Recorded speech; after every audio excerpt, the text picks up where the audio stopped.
Dear students, when I thought of teaching to you over online Google Meet, many of the students were not comfortable because of the network problem, and so I have decided to teach first sem BA BSc English poetry through YouTube channel, so that you can get the clarity of the poet, the poem, the content of the poem, the theme of the poem, and you can easily answer the questions that are asked in the examinations regarding the poetry.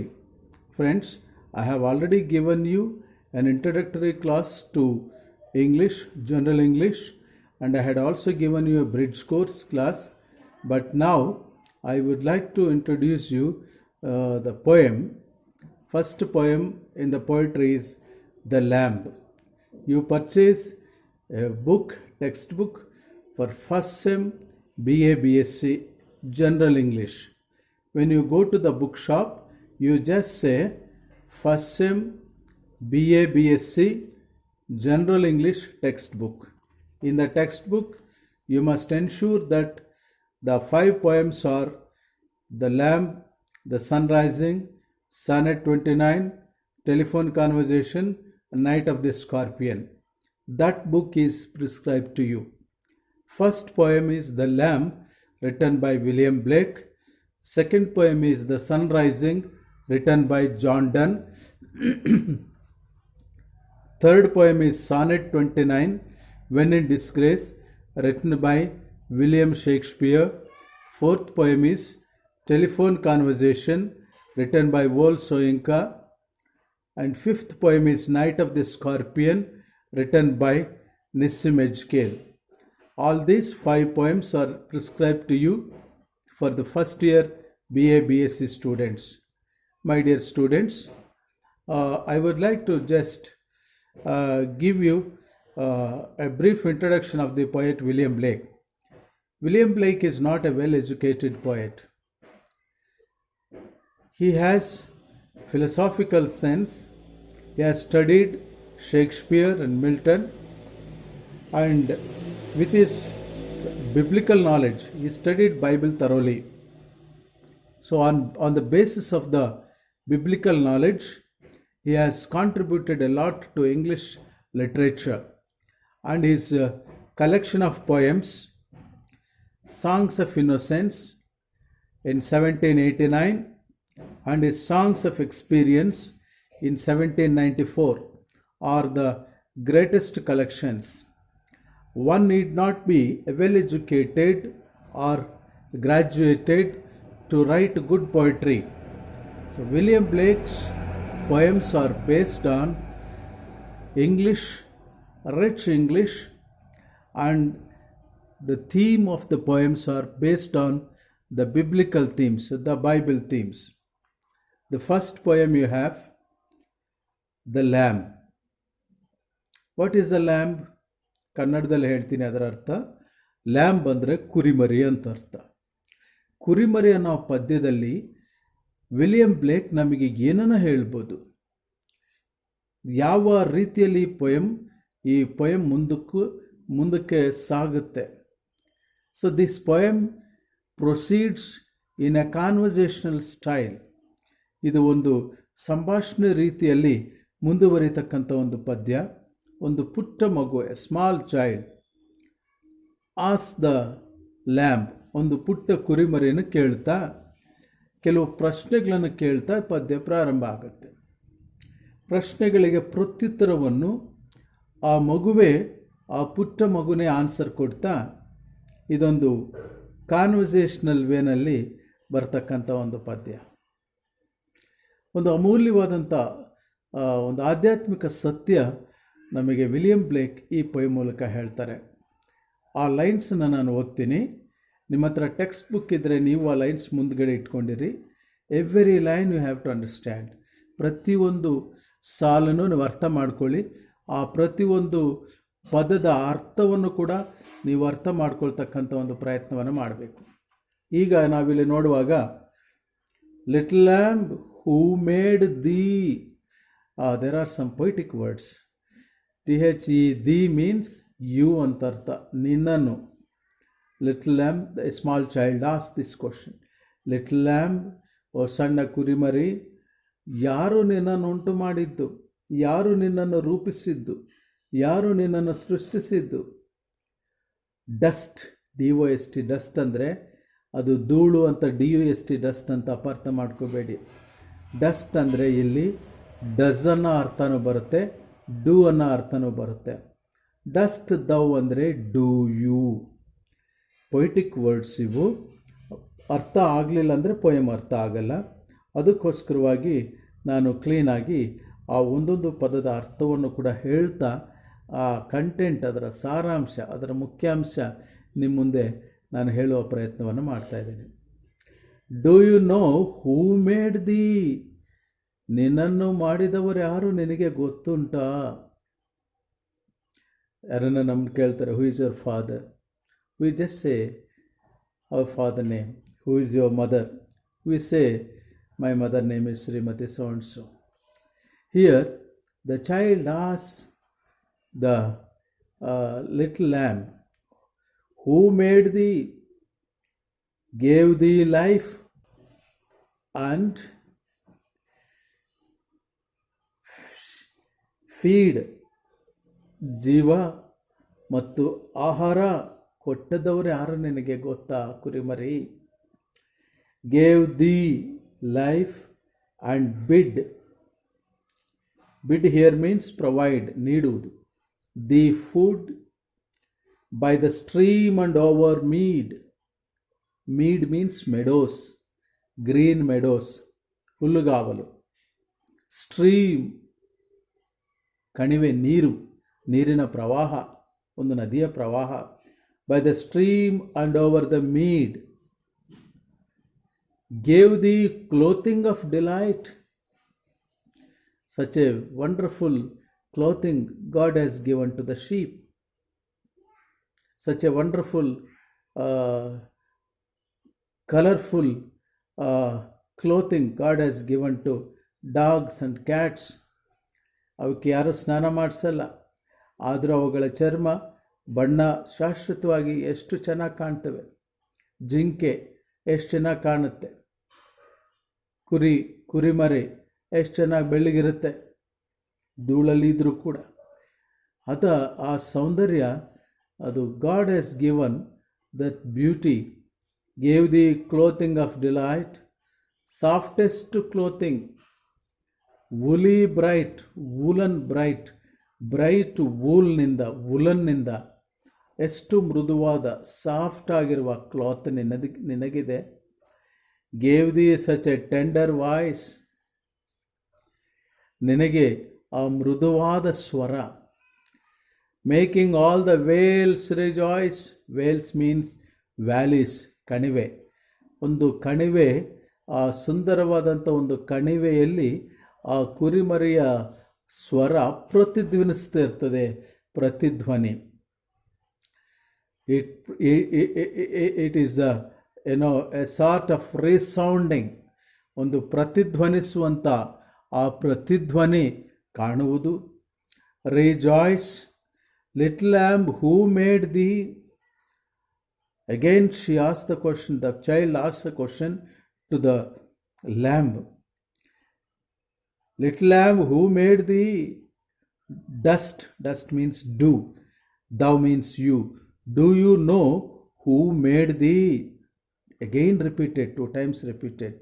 Do you know who made thee? Who has made you? Do you know who made thee? Little lamb, I'll tell thee. The little lamb could not give answer. It's an imaginary little lamb. And the child itself gives an answer.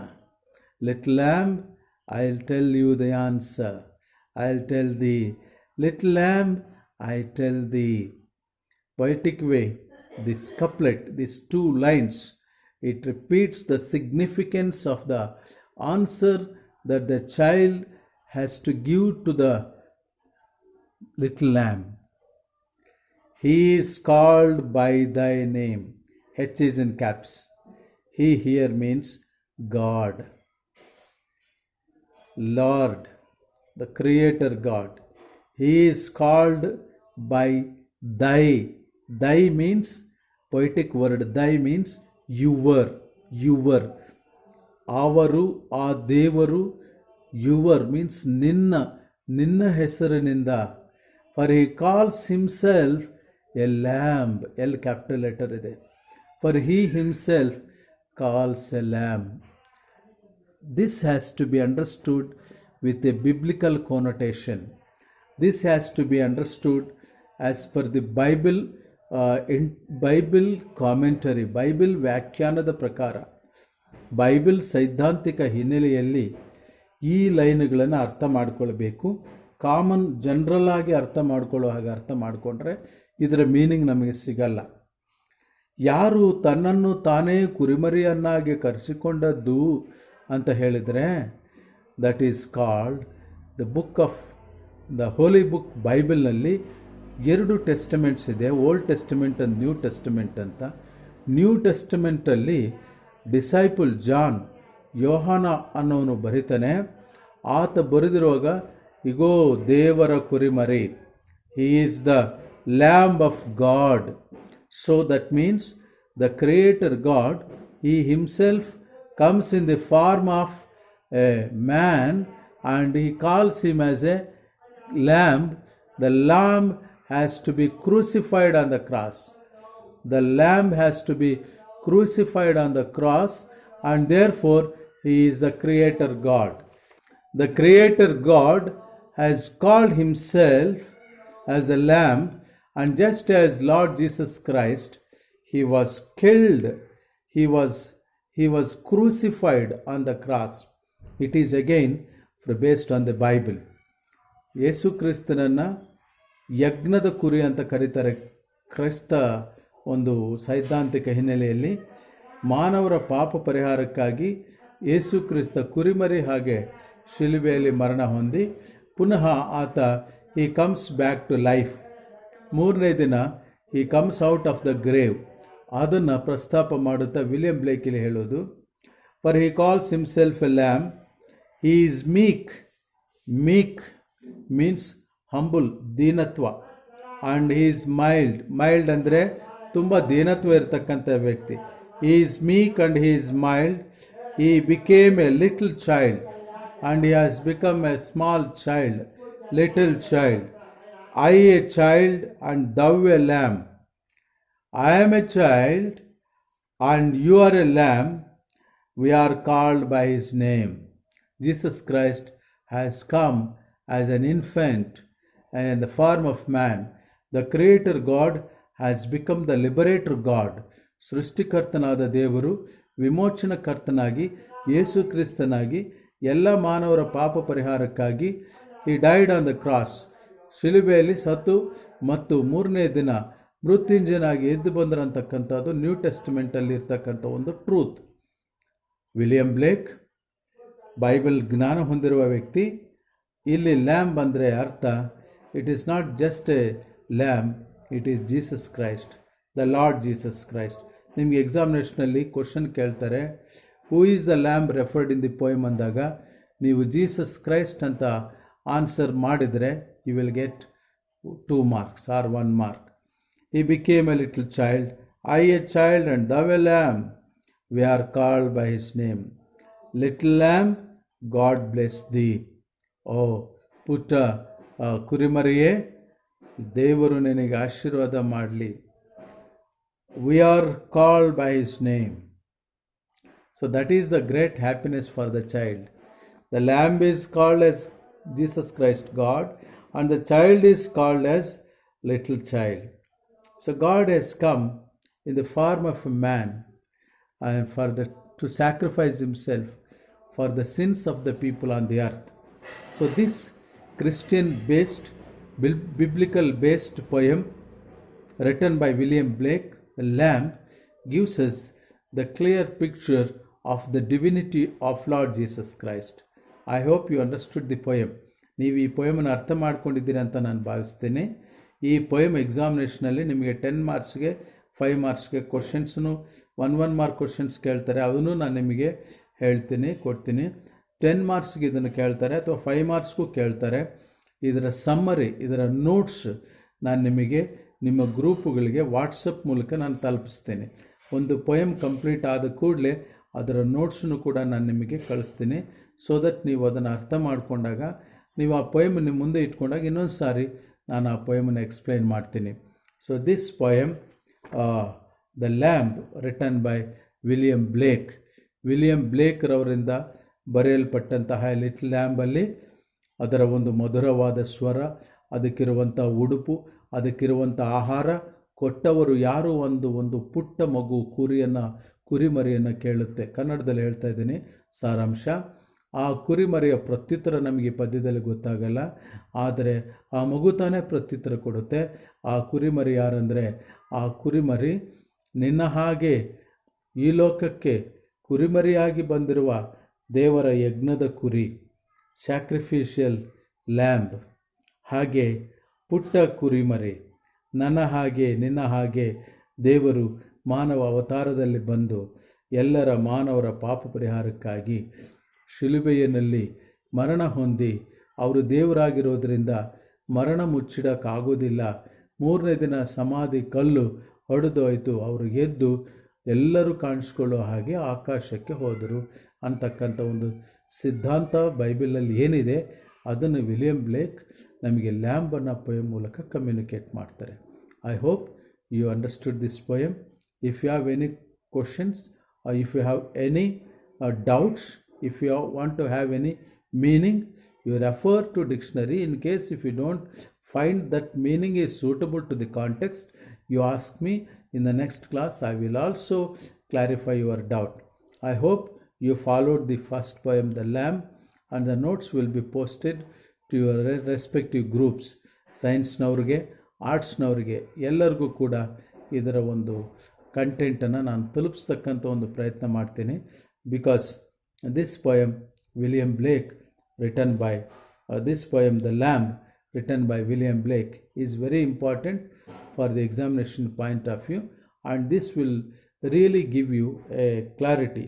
ಈ ಪೊಯಮನ್ನು lines ನಾನು ಮತ್ತೊಮ್ಮೆ ಓದ್ತೀನಿ, ಮತ್ತೊಮ್ಮೆ meaning ಕೂಡ ಹೇಳ್ತೀನಿ, check ಮಾಡ್ಕೊಳ್ಳಿ ಒಂದು ಸಾರಿ. Little lamb who made thee ಅಂದರೆ ನಿನ್ನನ್ನು. Dost thou know who made thee. Do, dost ಅಂದರೆ ಡೂ, ದೌ ಅಂದರೆ ಯು.